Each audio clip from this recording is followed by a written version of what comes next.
You know that feeling, right? You're scrolling through your feed, maybe late at night, and a video pops up that is so specific, so perfectly you, it almost feels like your phone is reading your mind. It's a little spooky, a little magical.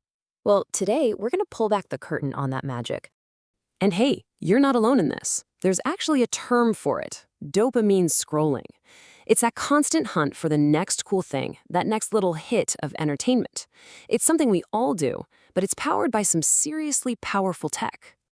And that's the big question, isn't it? How on earth does it sift through a whole universe of content to find that one perfect video just for you and do it in less than a second? Well, that's exactly what we're going to break down. Okay, let's get right into it. Before we even touch the tech, let's talk about the experience from our side of the screen, the endless scroll. The sheer scale of this is kind of hard to wrap your head around. Back in 2020, we're talking over 1 billion people spending on average 3 hours a day just scrolling. That is a wild amount of human attention flowing into these systems. And here's the other side of the coin. For us, it feels effortless, right? It's just an infinite stream of videos. But for the platforms, delivering billions of personalized feeds every single second, well, that's one of the biggest engineering puzzles on the entire planet. Which brings us right to the heart of it all. Let's call it the billion video problem. I mean, really think about that for a second. There's a library of billions of videos, and it's growing every single minute. When you open the app, the system can't just throw a dart at a dartboard. It has to find something it knows you'll like, and it has to do it instantly. Any lag, and you're gone. How is that even possible? Well, the answer, the real secret ingredient behind your feed, is this incredibly elegant deep learning architecture. It's time to meet the two towers. This right here, this is the engine. The two-tower model is what makes these massive recommendation systems work. And its core idea is actually pretty simple, but it's incredibly powerful. It all comes down to one word: separation. It splits the whole problem in half. And here's how that separation works.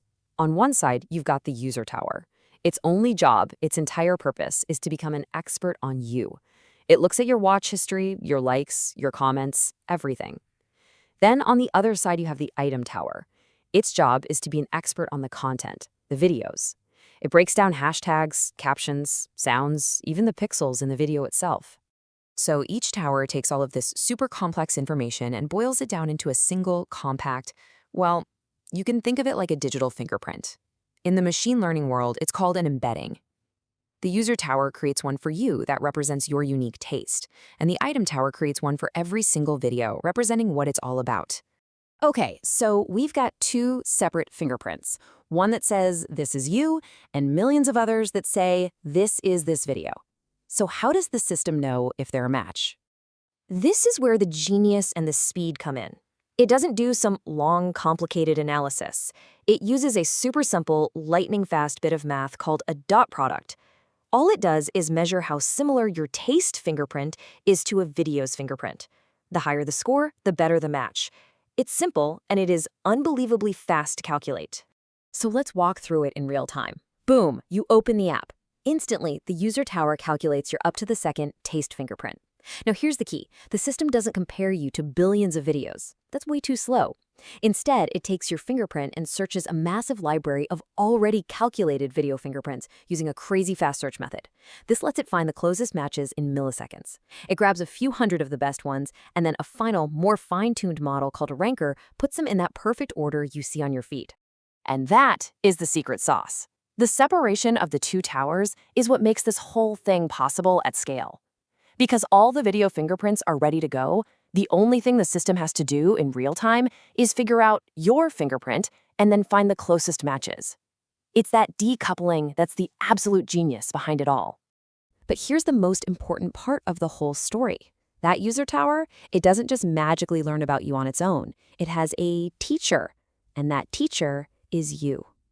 You're not just a passive viewer here. Nope. Every single thing you do on the app is a signal.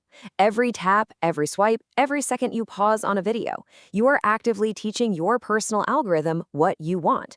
You really are the co-pilot of your own feed. And not all signals are created equal. Some actions speak way louder than others. A simple like, that's a good signal, but it's kind of weak. But rewatching a video or sharing it with a friend, oh yeah, those are incredibly strong positive signals. You're basically screaming at the algorithm, I love this, give me more. And on the flip side, hitting not interested is a super powerful way to teach it what you don't want to see. So, the next time you're scrolling and that perfect video pops up, you'll know it's not magic. It's this beautiful, elegant dance between two neural networks, all orchestrated by your own digital fingerprints. So the only real question left is, now that you know you're the co-pilot, will you scroll differently